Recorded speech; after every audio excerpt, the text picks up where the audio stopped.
The cabin filter is located on the passenger side of the vehicle, behind the glove box. Open the glove box.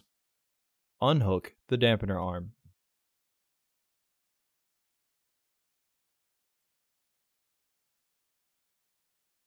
Push in on both sides of the glove box to release the stops.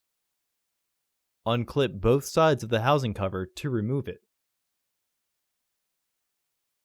Remove the old filter from the housing and clean out any debris inside. Install your new AQ1223C filter into the housing, with its airflow indicating arrow pointing down.